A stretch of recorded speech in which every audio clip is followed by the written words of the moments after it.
आप सभी दर्शकों को होली पर्व की ढेर सारी शुभकामनाएं। हमारा शहर जबलपुर सिर्फ और सिर्फ संस्कार धानी के नाम से ही नहीं जाना जाता है, बल्कि हमारे शहर जबलपुर को पथ जनक भी कहा जाता है, ट्रेंड सेटर भी कहा जाता है। ट्रेंड सेटर वो शहर होता है जिसने जो परंपरा शुरू कर दी हो तो पूरा विश्व उस परंपरा को माने और उसका निर्वहन पूरी निष्ठा के साथ करे। नमस्कार, देसी ठेका .net में आपका स्वागत है। मैं हूं आपके साथ आपका अपना आशुतोष वाजपेयी और आपने देखना शुरू कर दिया है आपका अपना देसी ठेका .net। यदि आप परंपराओं की बात करेंगे तो आप पाएंगे कि मकर संक्रांति के दिन तिल दान करने की परंपरा होती है। इस परंपरा के तहत हम करते ये हैं कि हम अपने मान्यों को तिल का दान करते हैं। साथ ही साथ एक परंपरा और होती है खिचड़ी बनाने की परंपरा। इस परंपरा के तहत हम अपने घर में स्वादिष्ट खिचड़ी बनाते हैं, हम खुद भी खाते हैं, साथ ही साथ हम अपने आदरणीयों को भी खिचड़ी खिलाते हैं। इसी के साथ आप देखेंगे कि एक परंपरा होती है नदियों में दीप प्रवाहित करने की परंपरा, वो भी हमारे संस्कार धानी की ही देन है। ये परंपरा इसलिए की जाती है क्योंकि हम जिन नदियों को मातृ तुल्य मानते हैं, जिनको हम पूजते हैं, उस नदी में रहने वाले जीव जंतु भोजन पा सकें, इसलिए हम नदी में आटे से बने हुए दीपक प्रवाहित करते हैं ताकि वो जब नदी में चले जाएं तो वही जीव जंतु उस आटे को अपना निवाला बना पाए। वैसे ही एक परंपरा होती है होलिका जी की मूर्ति के निर्माण की और साथ ही साथ भक्त प्रहलाद की मूर्ति के निर्माण की, जिसकी शुरुआत हमारे शहर संस्कार धानी से ही हुई है। या आप यूँ कह सकते हैं कि हमारे शहर संस्कार धानी ने ही पूरे विश्व को यह पथ दिखाया है कि आप होली पर्व मना पाएं।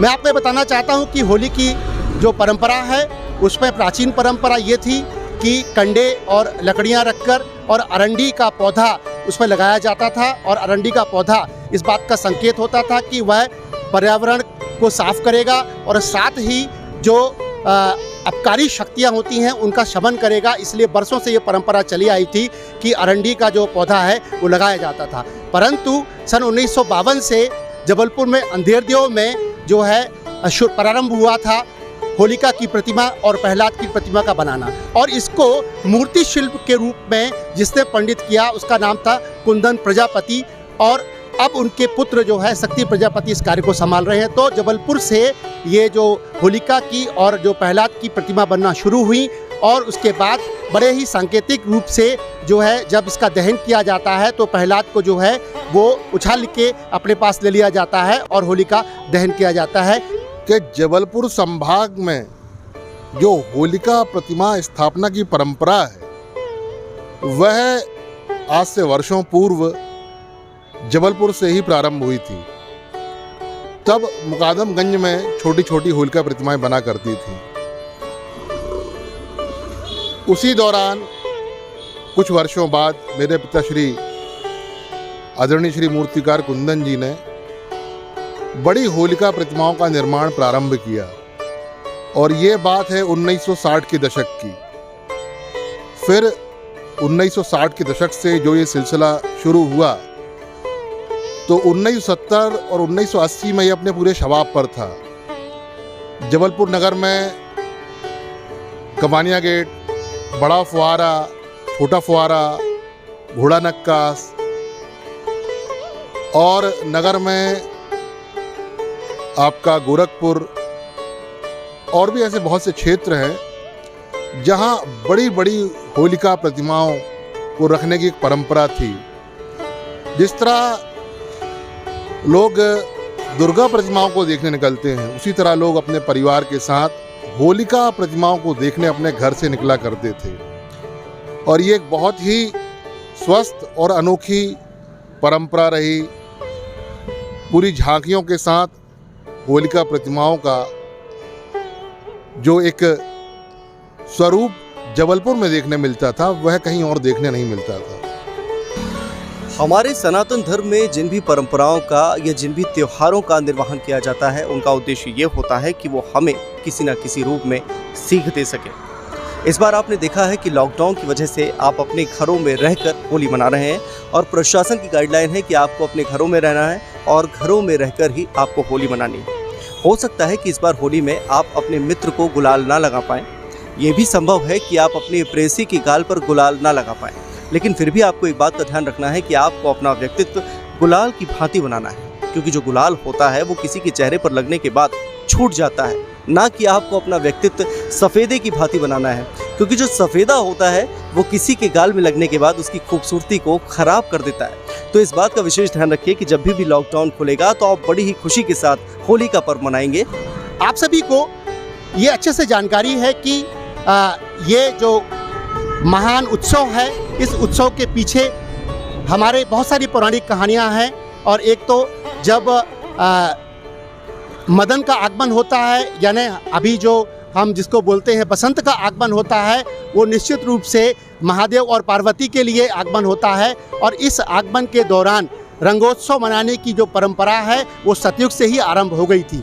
तदोपरांत हम जानते हैं अच्छे तरीके से कि मथुरा और वृंदावन में इसका क्या महत्व है। और जो कृष्ण थे, श्री कृष्ण थे, वो जब अपनी माँ से बात करते हैं कि राधा जो है वो क्यों जो है मेरे से अधिक गोरी है और ये अवसाद कैसे ख़त्म किया जाए, तो उनकी माँ कहती है कि जाके राधा को रंग लगाओ ताकि तुम्हारा जो है अवसाद कम हो सके। और ये होली की परंपरा ऐसे भी शुरुआत होती है। एक धौंधी राक्षसी की भी कहानी मिलती है, लेकिन सबसे प्रमुख कहानी जो है हिरण्यकश्यप और प्रहलाद की मिलती है और होलिका की मिलती है। आप लोगों से अगर चर्चा करेंगे तो नगर के मूर्तिकार लगभग 2 महीने 3 महीने पहले से होलिका प्रतिमाओं का निर्माण किया करते थे। और यह होलिका प्रतिमाओं का निर्माण का जो एक सिलसिला है वह मेरे पिताश्री आदरणीय मूर्तिकार कुंदन जी के द्वारा जो प्रारंभ किया गया, बाद में आने वाले वर्षों में उसको नगर के अनेक मूर्तिकारों ने उसका अनुसरण किया और उन्होंने भी अनेक भव्य होलिका प्रतिमाओं का निर्माण किया।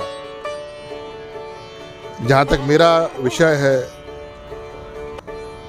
शक्ति प्रजापति आपसे यही कहना चाहेगा कि जबलपुर नगर में पुनः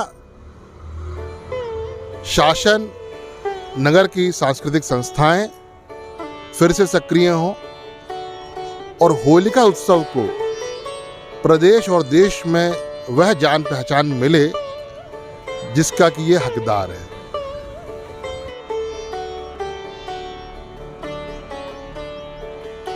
आज भले ही हम कोरोना के साए में होली मनाने के लिए मजबूर हों, लेकिन फिर भी उसके पश्चात यह दिन बेहद खास है हम सभी सनातन धर्मियों के लिए, क्योंकि 500 वर्ष के पश्चात ध्रुव योग निर्मित हो रहा है जो हम सभी के लिए बेहद लाभकारी है।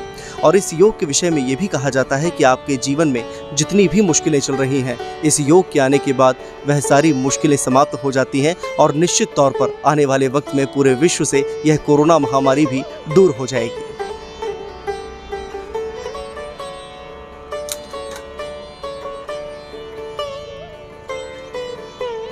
होलिका और प्रहलाद की मूर्ति शिल्प का जो आविर्भाव है वो हमारे संस्कारधानी में हुआ और यही संस्कारधानी से पूरे विश्व के क्षितिज तक फैला। साथ ही बलदेव बाग में सबसे बड़ी प्रतिमा रखी जाती थी, जहां पर संस्कारधानी के सभी लोग एकत्रित होते थे और उसके बाद रात से ही रंगोत्सव का पर्व शुरू हो जाता था। मैं एक बात और बता देना चाहता हूं कि आज पूर्णिमा है और कल कृष्ण पक्ष की प्रतिपदा शुरू होगी और कल जो है वो 500 वर्ष बाद ध्रुव योग तैयार हो रहा है। और ध्रुव योग का साफ साफ मतलब है कि 3 मार्च 1521 को 500 वर्ष पहले ध्रुव योग आया था और अब कल जो 29 मार्च को फिर से ध्रुव योग आ रहा है, जो बड़ा ही कल्याणकारी है और ग्रहों की जो दशा है वो ध्रुव योग का निर्माण करती है। इसीलिए जो है आपको बहुत सारी ढेर सारी शुभकामनाएं हैं। और ये जो यहाँ हम देख रहे हैं ये मूर्ति शिल्प बहुत अच्छा युवाओं ने तैयार किया है और इसमें कोरोना की पूरी गाइडलाइंस का पालन करते हुए आप देखेंगे कि होलिका जी और भक्त प्रहलाद के साथ इन्होंने सैनिटाइज़र और मास्क का भी इस्तेमाल किया है, जो ये संदेश दे रहा है कि होलिका के दहन के साथ ही आप जो रंगोत्सव का पर्व मनाएंगे वो बड़े संयम के साथ और कोरोना की सभी गाइडलाइंस का पालन करते हुए इस त्यौहार को मनाएंगे। आपको इस त्यौहार की अनंत कोटि शुभकामनाएं। कोई भी त्यौहार और परंपरा हम सभी की भलाई के लिए होती है और जब किसी परंपरा का हम निर्वहन करते हैं तो निश्चित तौर पर हमको उसका फ़ायदा होता है और साथ ही साथ हमारी आने वाली जनरेशन और आने वाली जो पीढ़ी होती है उसको भी इसका लाभ होता है। हमारी जनरेशन को, हमारी पीढ़ी को इस बात का ज्ञान होना चाहिए कि किस तरीके से कोई भी पर्व मनाया जाता है और पर्व मनाने की सबसे मुख्य वजह यही होती है कि आप सभी आपस में मिलजुल कर रहें। प्रशासन की गाइडलाइन जो कि बनाई गई है और जिसके तहत कहा गया है कि आप अपने घरों में रहकर ही होली मनाएं, तो होली तो आपको अपने घरों में रहकर ही मनानी है, लेकिन आपको इस बात का ध्यान रखना है कि जब कभी भी लॉकडाउन खुलेगा तो उसके पश्चात जो आप होली मनाएंगे तो अपने दिल से सारे मैल को निकाल देंगे और उसके बाद यूं ही निरंतर खुश होकर होली के पर्व को मनाएंगे। तब तक के लिए बने रहिए आपके अपने देसी ठेका .net के साथ।